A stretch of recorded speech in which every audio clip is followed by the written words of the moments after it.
Hey guys, today we have Zen Honeycutt. She is the founder and activist for Moms Across America, which is a nonprofit organization that is really helping support getting organic foods in our grocery stores, in our schools. She, along with so many scientists and doctors, are running studies on the types of foods that you can find in our grocery stores, even fast foods. The amount that we're going to learn today is just astronomical. So kick back, relax, let's dive into it.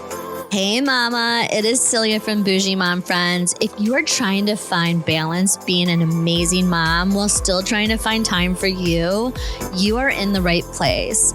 My co-host Cammie and I are here to talk about all of the things from trusting your instinct with your kids to carving out space for self-care and even indulging in a little pop culture escape.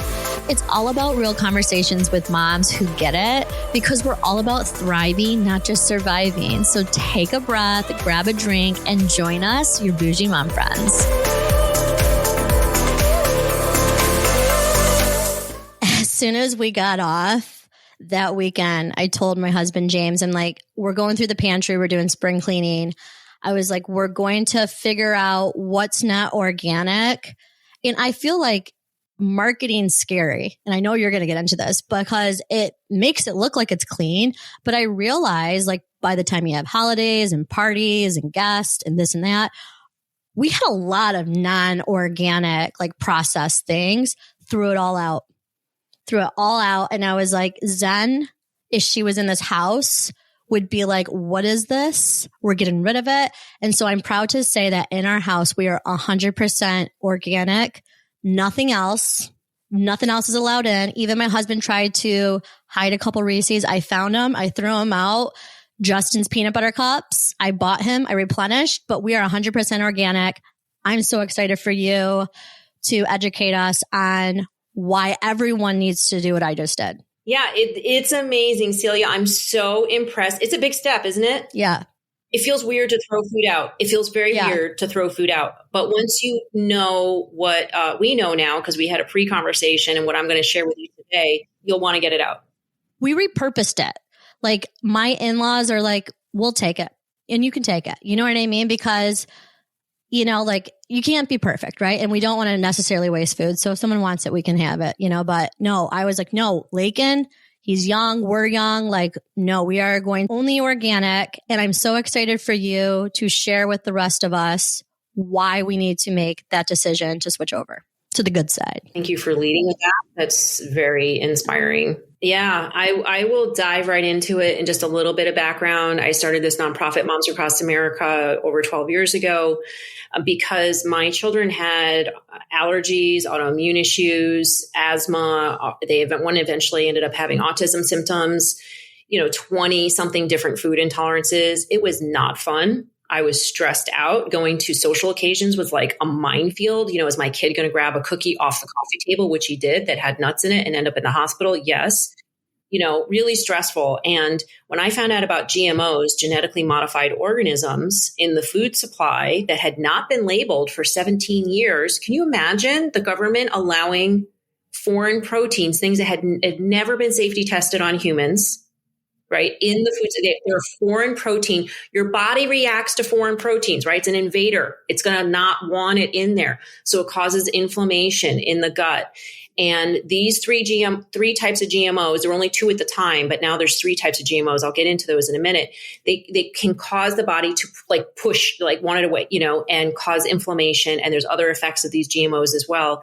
And they were in the food supply for 17 years. And I found out about it through Robin O'Brien and Jeffrey Smith.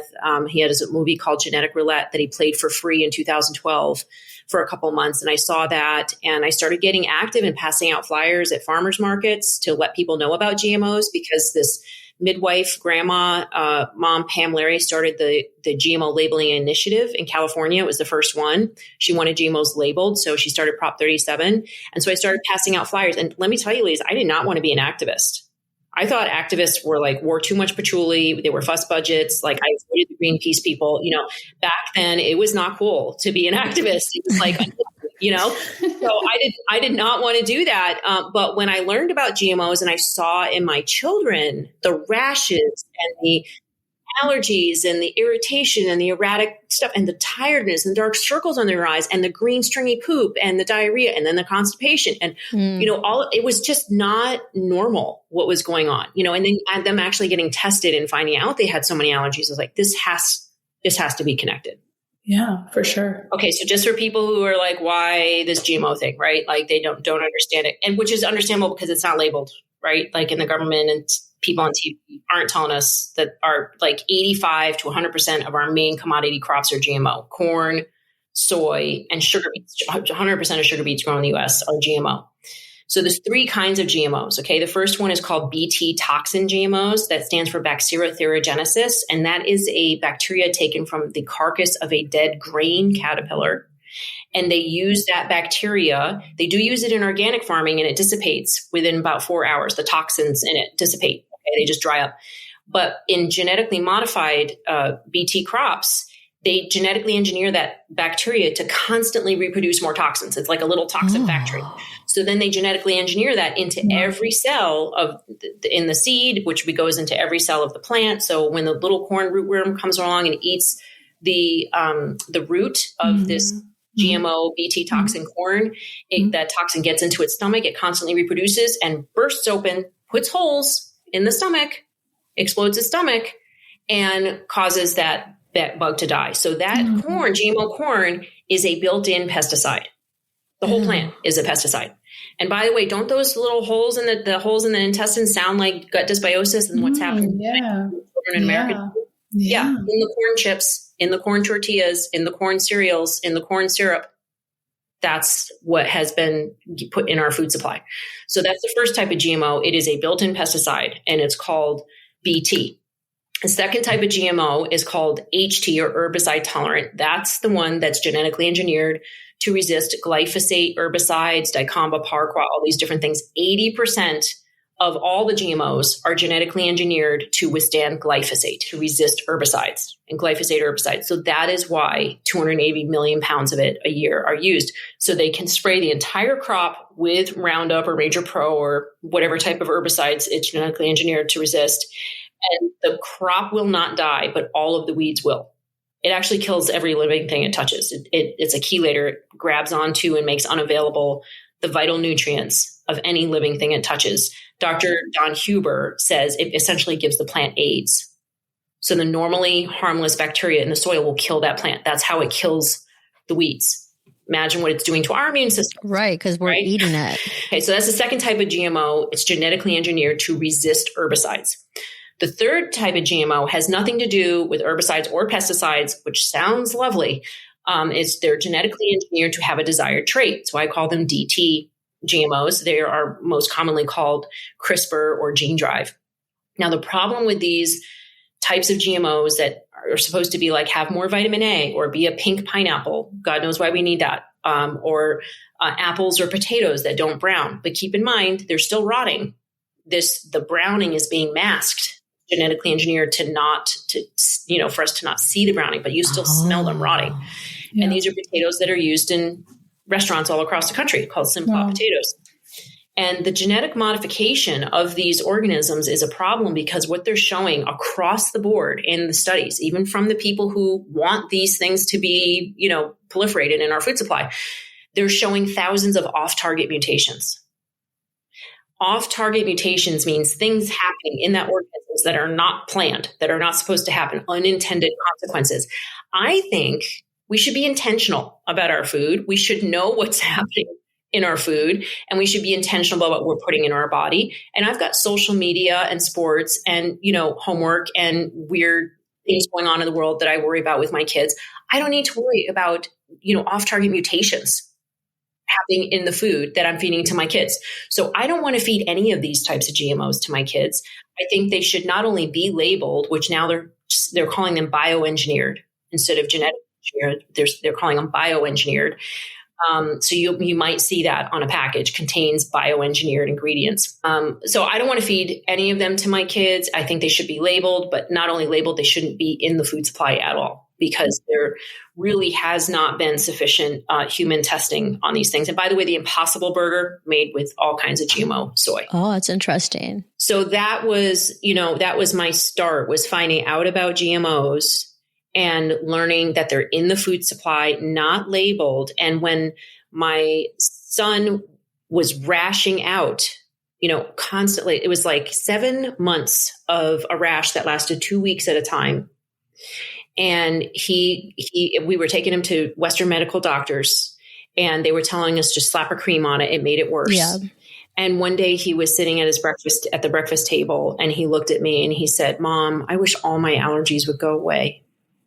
Right. He was tired. He was tired of them. His lips were red and flaky and swollen. It looked like a vacuum cleaner had been sucked on his mouth, by his mouth. His lips were puffy. And he had to go to school like that, poor kid, really embarrassing. Yeah. And I looked at him and I said, "Me too, buddy. I wished all his allergies would go away too." But the voice in my head was saying, that's never going to happen, because the doctors had told me they weren't going to get better. In fact, his nut allergies would only get worse with every exposure and eventually potentially kill him. Jeez. So then I realized what that voice in my head was saying. It was, and I was like, wait a second, that's not empowering. That's seeing him as a victim, me as a victim. Like, I realized I had been filled with resignation and doubt for about 3 years, because he almost died from these nuts on Thanksgiving evening from stuffing. And so for 3 years or 4 years, he was then 9. We had just avoided them, right? We just done the best we could to avoid them. But at that point in time, I was like, wait a second, I'm seeing him as small. I'm seeing myself as small. Yeah. That's not what I'm committed to. I am committed to being courageous and creative and a huge contribution to the world. That's just something I've created for myself. Right. And so I thought, what if there was something we could do? So I remembered my cousin Sarah, who had gone gluten-free for a year, really 100% gluten-free, and sorted out her gut microbiome, which we'll talk about. And a year later, she was able to eat a slice of cake at a wedding, or a slice of pizza at a birthday party. So I asked my son, Ben, would you like to one day be able to eat a slice of pizza at a birthday party? Mm-hmm. And his eyes got big and he said, yes. Aww. And I said, would you drink green drinks? Would you be my partner in your health? Like, would you do whatever it takes? And in my head now, I'm thinking, I will eat birdseed with this kid if I need to. Do you know what I mean? We're getting better. Yeah, right. For mamas. Yep. Yep. And he thought about it and he said, yes. So then I shook his hand and I said, then I promise you, buddy, you will get better. And I didn't know how. I have to say, that was one of those white light, like, holy crap, what did I just say moments? Yeah. But Mom knows best. I knew that if I created partnership with him and if I made a promise to him, I said, I promise you, you will get better. I knew that with a promise, I would take actions I normally would never take. Right? Because you have to, that's your word. I'm stepping up. Yeah, absolutely. That's what I did. So when I made that promise, I held myself accountable. He held me accountable. I held him accountable. And within 4 months, his allergies were dramatically better. And when my second son got autism symptoms, which is another story, but we went 100% organic, which is, Celia, what you just did, 100% organic in the house. That's it. Like Gates Fortress closed. That's it. Nothing's coming in that's not organic. And within 6 weeks of being 100% organic and, fermented foods, and we did have to do some antibiotics and antifungals at the time because he had C. diff and all kinds of stuff, but 100% organic, keeping the glyphosate out, which we'll talk about. That son with autism symptoms got better. His glyphosate levels were no longer detectable, which we'll talk about, and he got better. And my other son with the allergies went from 19 down to a 0.2. Wow. So he no longer has life-threatening allergies. Anaphylactic. Wow. Yeah. And I have peace of mind that is priceless, that my son will not die from food. It's literally poison. That's crazy. Yeah. And it's been over 10 years. And he has not had to go to a doctor for any other reason except for sports checkups. Wow. And so does he eat regular things now? He eats organic food, only organic food. He's an organic, whole food, plant-based diet person. He has started to incorporate some pasture-raised, 100% organic. Like, we know the chickens, the eggs that he eats is from our farm, that type of thing. He'll eat some bison and venison, which are very healthy, clean meats. And, he's doing amazing. Just no problems. And if he does get exposed now to nuts by accident, like sometimes a vegan dessert or something will have cashews in it, he feels slightly queasy. He gets maybe a little bit rashy, but he doesn't have to go to the hospital. Yeah. Nothing's swelling or puffing up. It's amazing. He's totally fine. So, and he doesn't want the pizza at a birthday party anymore. Right. He doesn't want to eat it anyways, but I think he's like the proven point of you can heal within.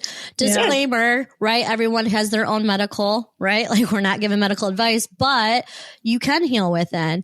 Glyphosate, Roundup. Yes. My grandpa was actually obsessed with talking about this, and I quite never really understood it until now. I'm like, okay, my gramps was like ahead of time, but can you give us a little 411 on the glyphosate for anyone listening that may not know and or maybe just knows a little bit? Sure. Yeah. So glyphosate is the declared active chemical ingredient in Roundup or Ranger Pro. There's 750 different brands now of herbicides that contain glyphosate. And it originally comes from Monsanto, the people who made Agent Orange, and many other very harmful chemicals. And it is the declared active chemical ingredient because there are many active chemical ingredients in Roundup. Do you know what I'm saying? The other ingredients are there, and they are 1,000 times more toxic than glyphosate. So glyphosate is not just like the most toxic thing on the planet. It's not. It's actually more long-term harmful, right? Acutely toxic means that within, I think it's either 48 or 96 hours, it kills more than 50% of the animals, like the fish or the oysters or whatever that are exposed to it. Glyphosate takes longer, but it is connected to cancer, endocrine disruption, liver and kidney disease. It's a neurotoxin. It causes nervous system damage. It's been shown to damage sperm in 4 different ways, all the ways that matter, right? And it's been shown to androgenize baby girls, meaning it causes the anal genital distance to be longer if the mother is exposed to glyphosate, like lives near a farm. And her anal genital distance of this baby girl will be longer, and that is a masculine trait. So that's just out from Dr. Shauna Swan.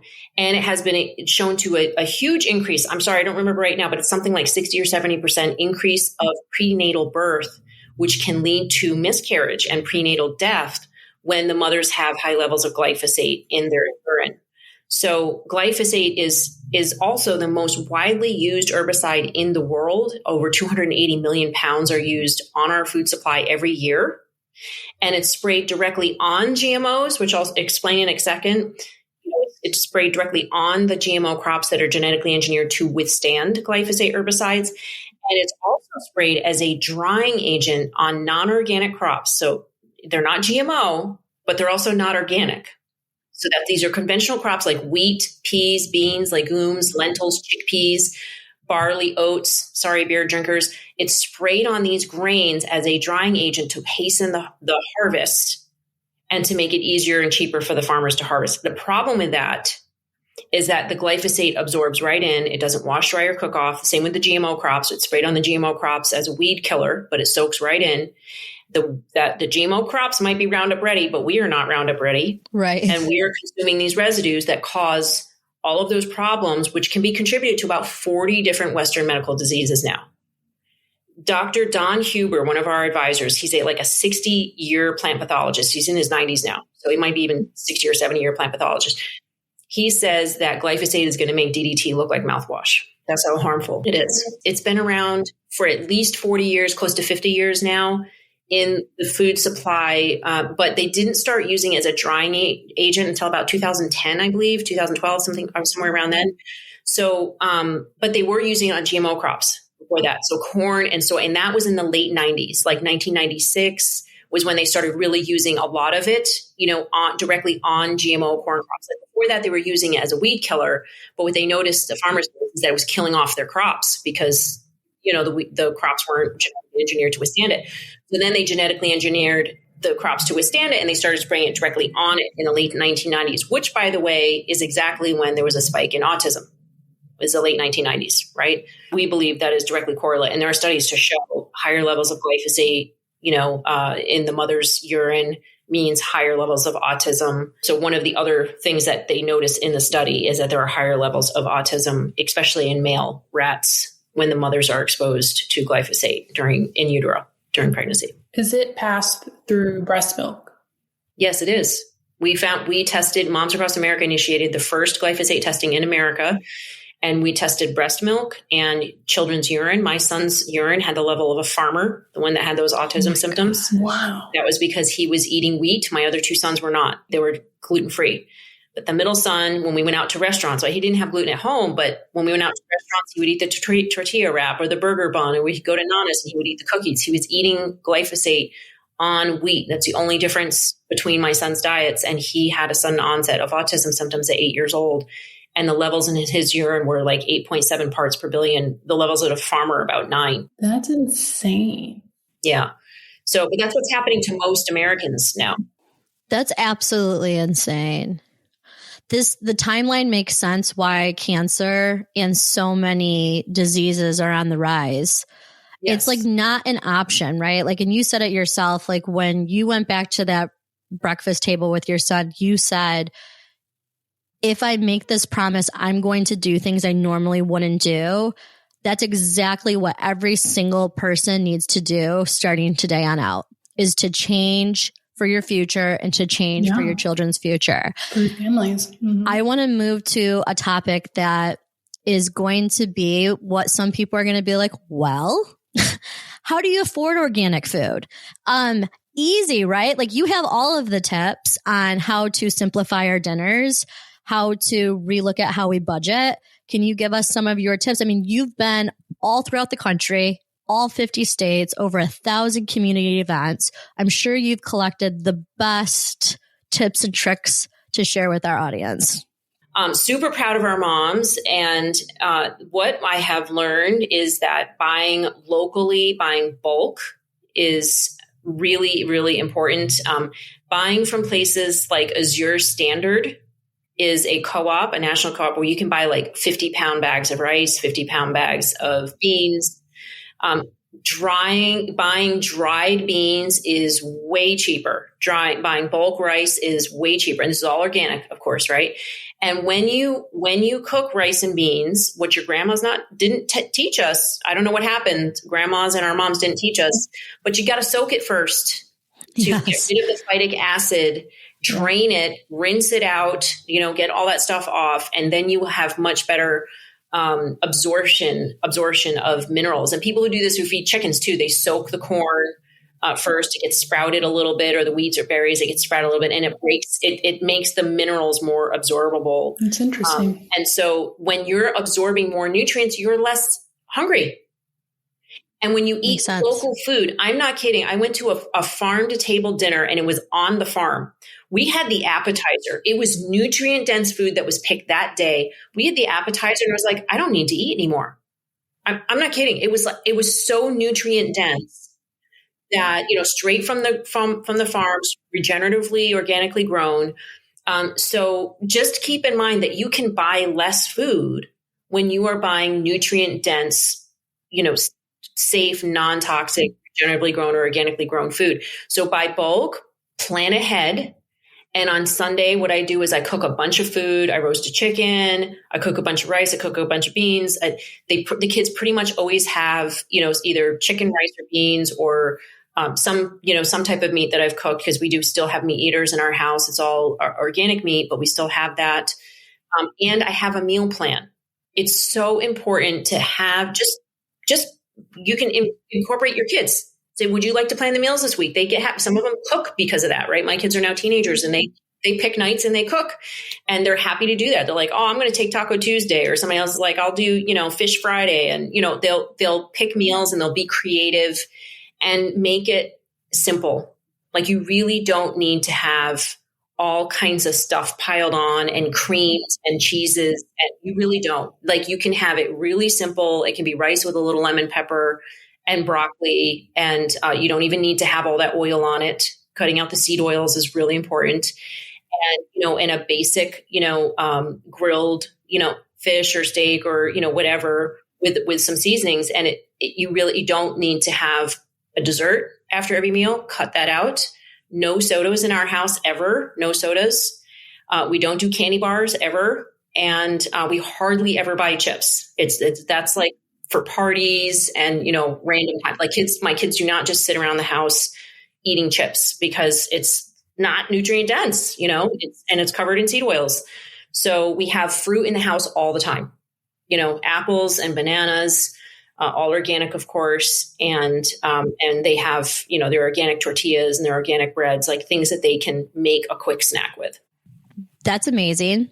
And I think the takeaway is like, make it simple, even if it's an egg, avocado, toast, nutrient dense. You mentioned that your son had symptoms, and this probably happens all of the time, symptoms of specific disease, symptoms of specific autoimmune, like whatever it may be.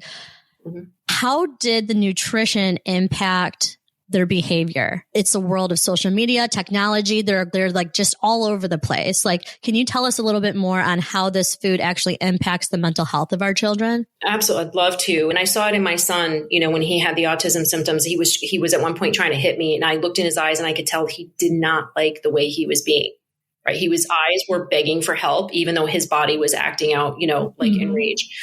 And we saw those symptoms go away, as I mentioned. But I want to tell another story that is it is a mental health story. Okay. So, and this is from Santa Ana, California. A mom called me, and this was many years ago. But at that time, she said, I'm calling you because I want you to know how important it is that you're doing what you're doing and what you're doing right now by letting people know about what's going on with the food supply. Because when my son was 9 years old, he had mental health issues. And I told his school and they ignored me. And then one day they called me and said, you need to come pick up your son from school because he just threatened to blow up the school with a bomb and kill everyone in it. And she said, well, I told you he has mental health issues. And they said, okay, we'll send him to she's like, I need help. And they said, okay, we'll send him to a psychiatrist.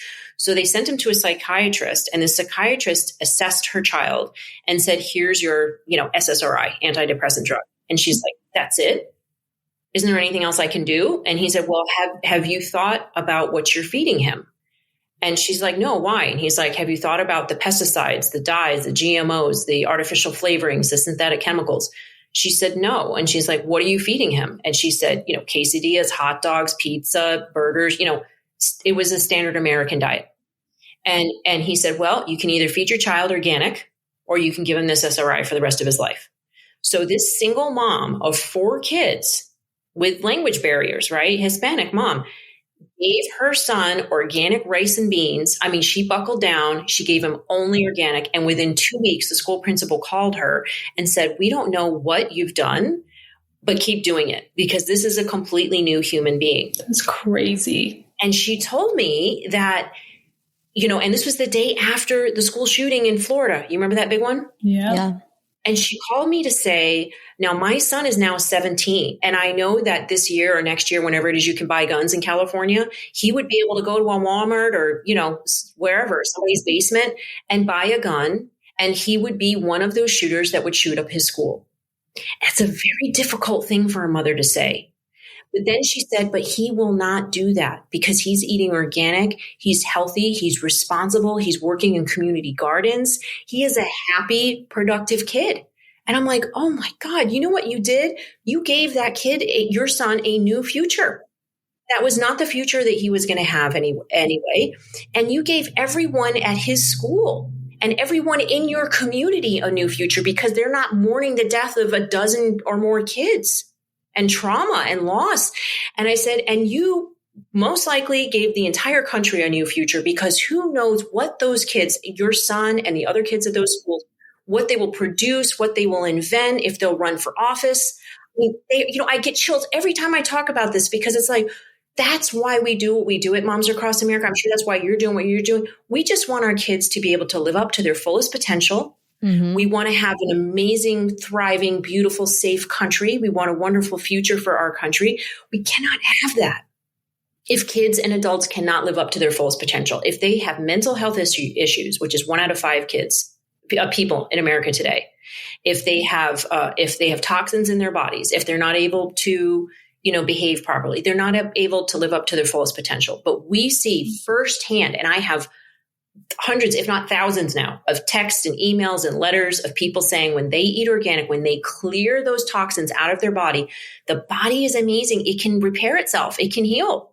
My kids can now eat wheat and dairy and eggs and even nuts, even though he doesn't like to, without having to go to the hospital.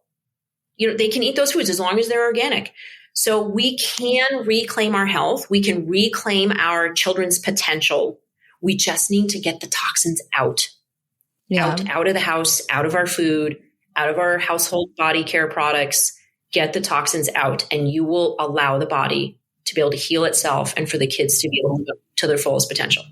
So what about nutrient deficiencies and aggression? Yeah, so that was one example with that child. But what we noticed, what I noticed and what got me really interested about this was a book by Dr. Barbara Reed Stitt. She's actually a PhD. And she is a Lifetime Achievement Award winner who wrote a book called Food and Behavior: A Natural Connection.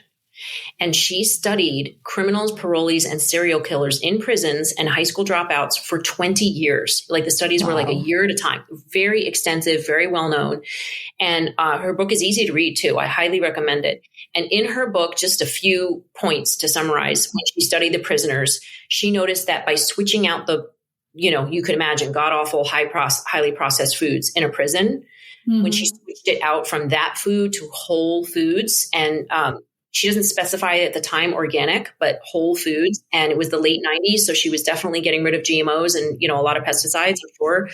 And if we're doing that within 1 year, she saw that the recidivism rate switched. And that means that instead of coming into prison, going out and coming back in again within a year, the people came into prison, went out, and stayed out, 70% of them.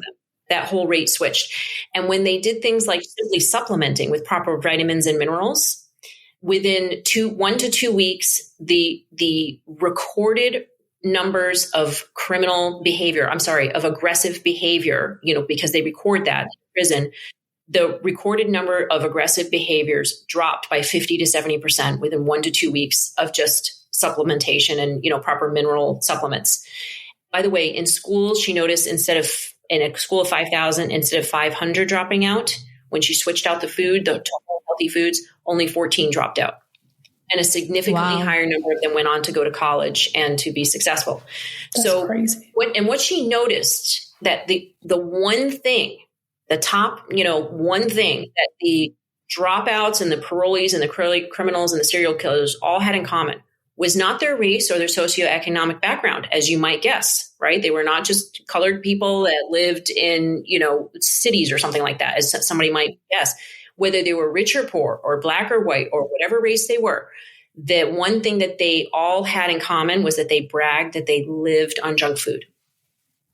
They were like, I only eat soda and pizza or something like that, right? Yeah. They lived so therefore, they were having high concentration of toxins, which we discovered when we tested fast food, 100% positive for glyphosate, 76% positive for pesticides, up to 29 different pesticides, 100% positive for heavy metals, some levels like 1,000 times higher than what the EPA has been shown to, what the EPA allows in drinking water, veterinary drugs and hormones. We found a chemical called butanediol, which is a central nervous system depressant, which causes combativeness in 47% of the fast food that we tested.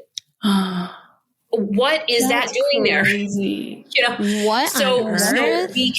And so what we've seen, and the school lunch testing, pretty much the same.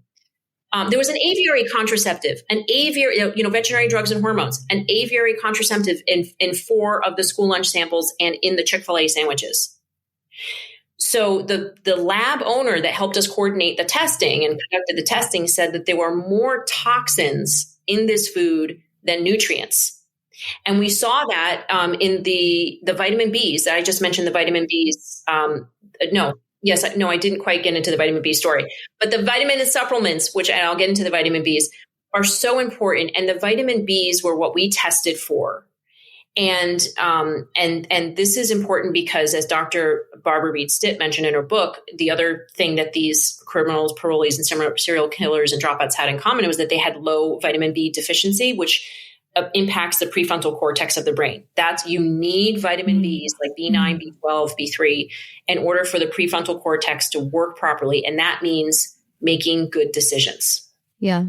Okay. So we tested the fast food for vitamin Bs, and what we found is no B9 or B12 at all. The scientists we showed that to, they were like floored, not even trace amounts. And vitamin B3 was so low that you as women would have to eat 333 Chick-fil-A sandwiches in one day in order to get your recommended levels of vitamin B3. Insane. And a man would have to eat 380.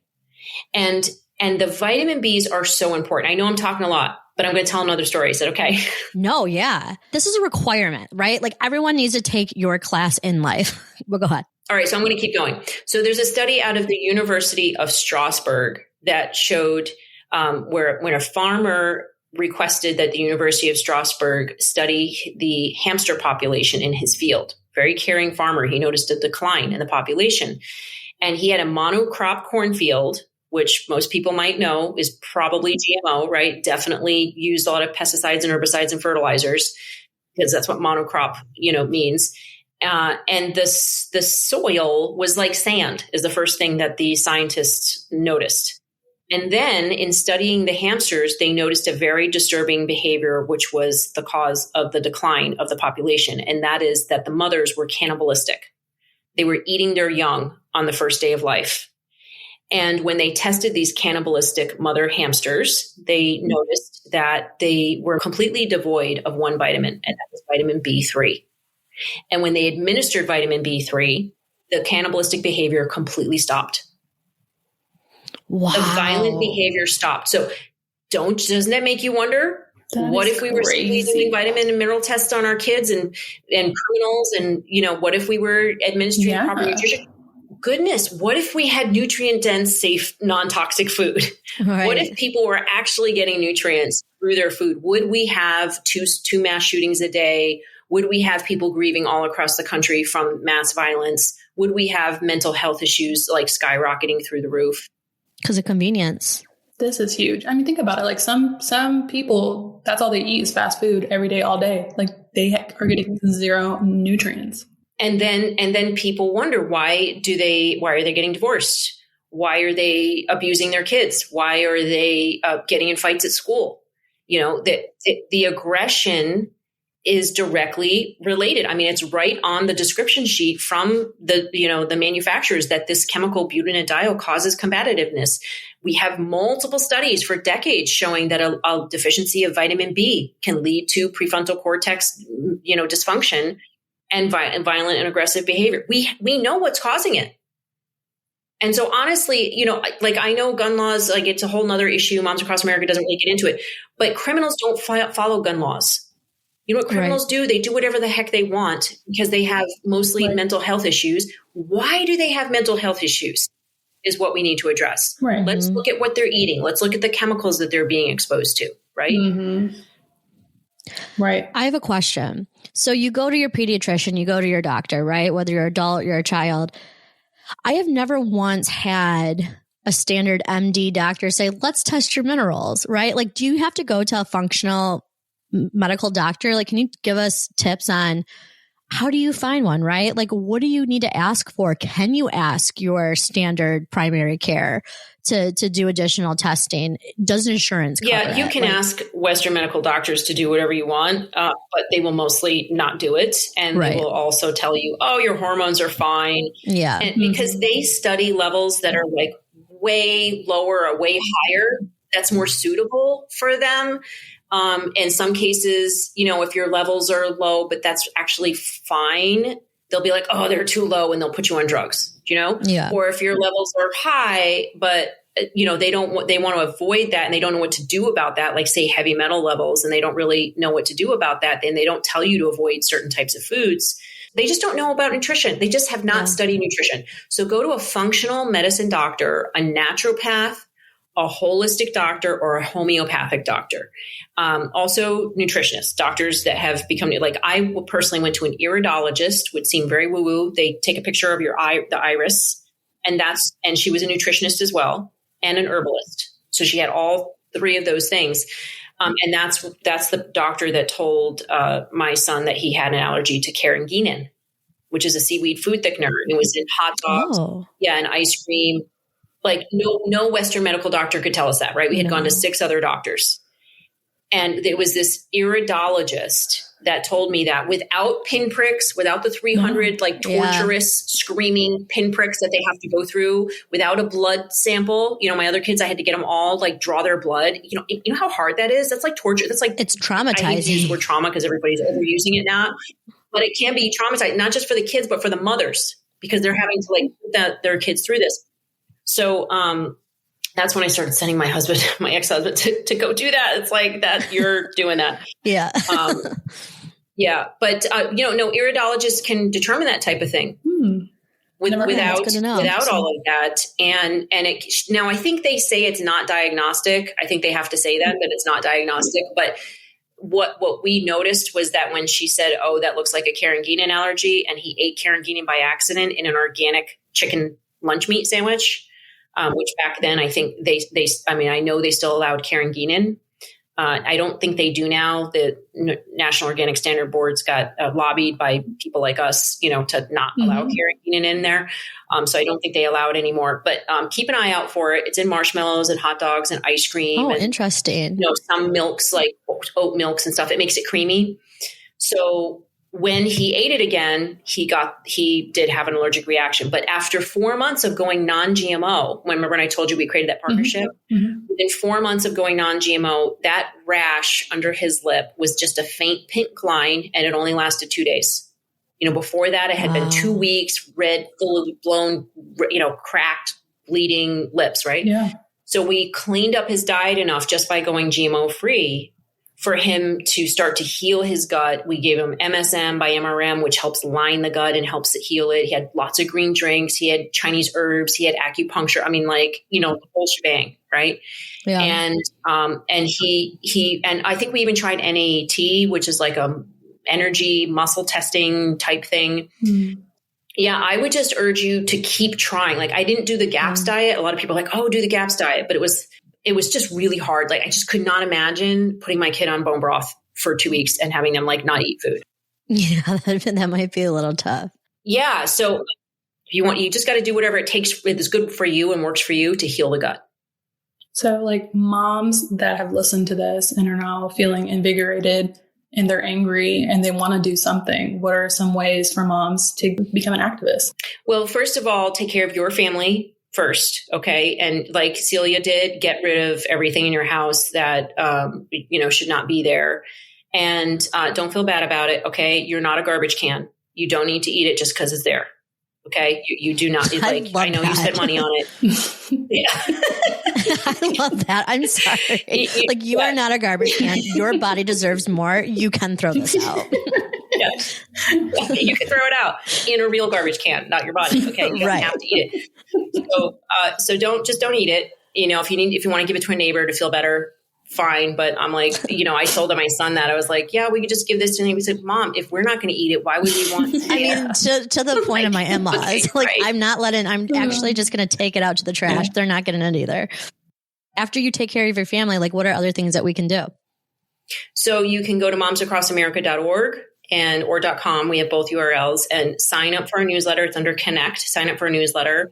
You can volunteer as well. We don't have campaigns happening right now, but you can definitely volunteer by having a movie night. I love to have organic potlucks movie nights and show, GMO OMG or Genetic Roulette or Corn King or King Corn, I think it is, Future of Food, Food Inc. I'm in a bunch of movies. One is called Secret Ingredients by Jeffrey Smith, and it's about kids with autism getting better. And my son is one of them that was featured. I'm also in Modified, which is a beautifully made, artsy, quirky type movie it's basically a love story between a mom and a daughter and her mom's love of gardening. And it's amazing. And she addresses the whole GMO issue. And also in the movie Bought and Common Ground, which is out right now. You can go to the website, Common Ground. I think it's the film, Common Ground, the film. And there's other movies called Common Ground. Make sure it's the one it's affiliated with Kiss the Ground. The first movie was Kiss the Ground, and it's Kiss the Ground nonprofit. They're affiliated with them. So that movie is amazing. It's all about regenerative organic agriculture. So, you could, host a movie night where you show Kiss the Ground and then be like, hey guys, let's all go see Common Ground when it comes into, our town, our theaters. Yeah. And you can start dialogues, and you can do things like say, hey, who wants to be in charge of finding where all the CSAs are in our area? Who wants to be in charge of finding where the pasture raised beef and pork and chickens are, right? Who, like, let's like gather up the resources, support each other. Let's do what they call in Australia or New Zealand a kill share, right? Like if you buy a whole cow and everybody gets a quarter of it, that type of thing. Oh yeah. That's pasture raised. They call it a kill share. So, organize, strategize, mobilize, get your community together. We have another group called Neighborhood Food Network, another program. And if you go to neighborhoodfoodnetwork.com, it gives you resources on how to grow your own food, what kind of meetings to have if you want to gather up all your neighbors and say, hey, we're going to grow food. And, we want to grow food just to share it and connect people. I mean, nobody cares if you're a Republican or a Democrat or you're vaccinated or not vaccinated if you've got a basket full of peaches to share with them, right? It brings people together. Yeah. So do that. And know that if there is a natural catastrophe or an unnatural catastrophe, like power outages, it takes 5 to 9 meals. And I would say as a mom, 5 meals, right? You would do whatever it takes to feed your kids. So in that case, you don't want your neighbors to be your enemies. You want your neighbors to be your partners, and you want to be working together to feed each other. So meet your neighbors, get together, grow tomatoes, share peaches, do the stuff with your neighbors. And you will you will reduce your anxiety and you will sleep better at night. When you are connected with your neighbors, you have better mental health. I'm putting in 2 raised beds and I forget what it's called, like that metal cute thing to put tomatoes. Yes. But I'm actually going to start planting our own food so I can teach Lakin how to do that. But as we wrap up this episode, I want to go into our last segment called, do you give a shit or do you not? Because I feel like at the end of the day, you either give a shit or you don't. Like you either do the damn thing or you don't. And it seems like you are a glowing example of running your household. Because I feel like a lot of times the kids guilt the parents, or we just have become very lenient, if you will. I'm raising Lakin how I was raised. Like I had rules, right? Like I had to obey my parents' rules. My parents, their house, their roof, you're listening to them. Can you help empower us mamas to stay strong with our children?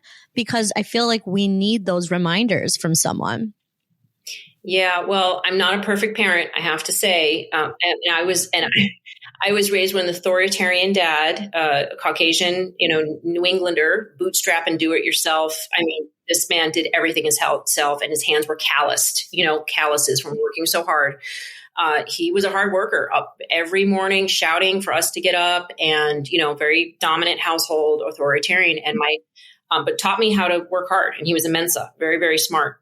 My mother was Chinese and was very passive and, beautiful, smart, loving, saw the good in everything, just sort of follow the direction of what was going on with my dad. So we had a lot of rules. If you did not feed the dogs, you couldn't eat dinner. You had to wait till everybody's done. You had then feed it, if you missed your week of feeding the animals, if you didn't do the work, we had to get up, we had to work. We ran a business together. A summer camp type thing, resort business together. I had to clean beds and toilets and kitchens and bathrooms and showers, scrub moles off wall. Like I worked hard as a kid. I learned how to work hard, how to build things, how to make things, be outside all day in the summertime. And my dad threw out the TV when I was in 4th grade. And by 5th grade, instead of 4 Bs and 1 A in 4th grade, I had 4 As and 1 B in 5th grade. And I had a reading level of a 12th grader in 6th grade. So I had much better reading comprehension and understanding and ability to communicate because my dad was so committed to education and discipline.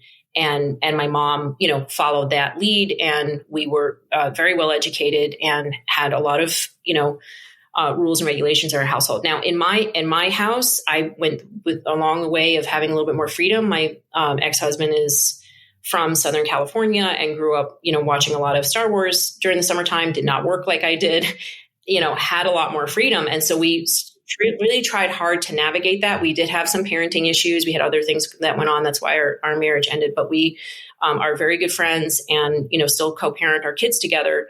And what I believe is that you need to trust your kids to do what is right with guidance.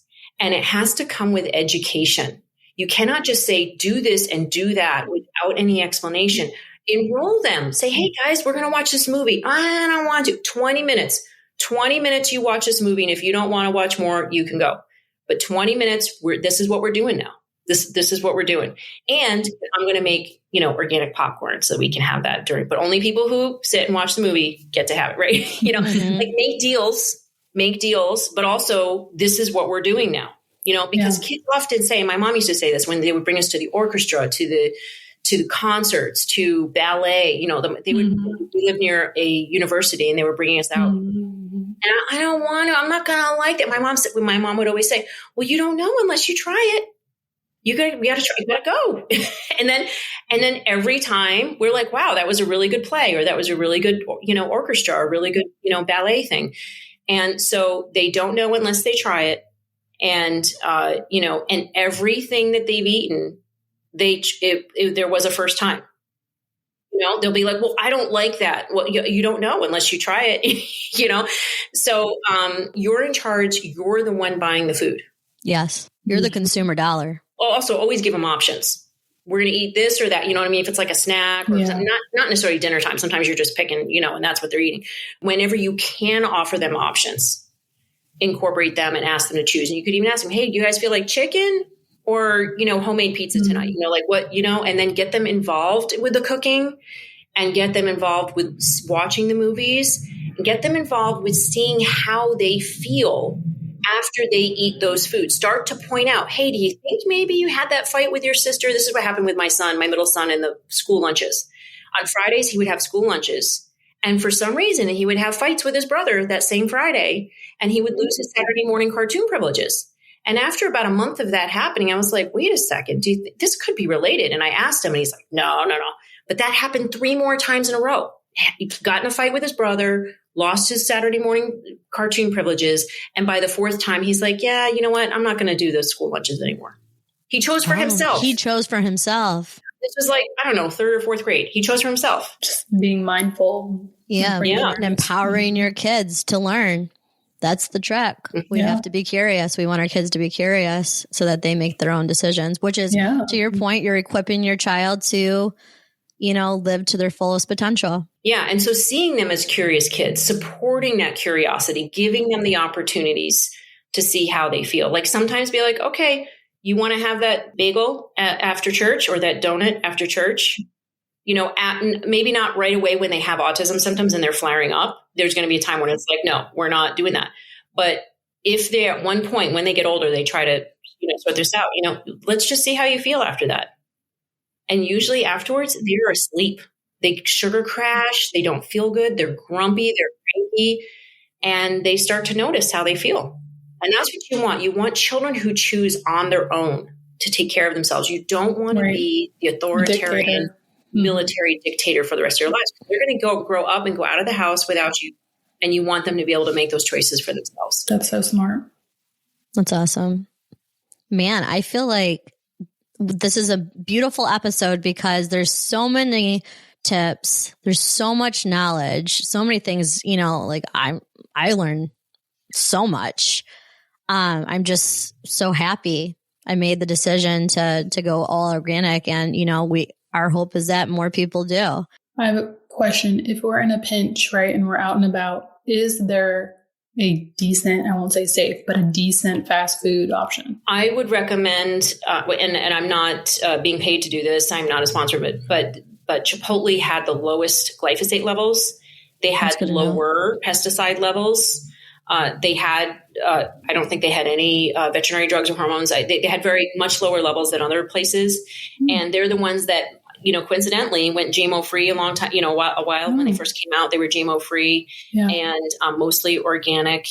And they have invested in chemical free weed management. They're like robots. Really? And they're not robots that look like people. They're just like little boxes that go in between the rows and burn the weeds so that, farm workers, when they go out to harvest the peppers or the tomatoes or the beans or whatever, they're not coming in contact with those chemicals.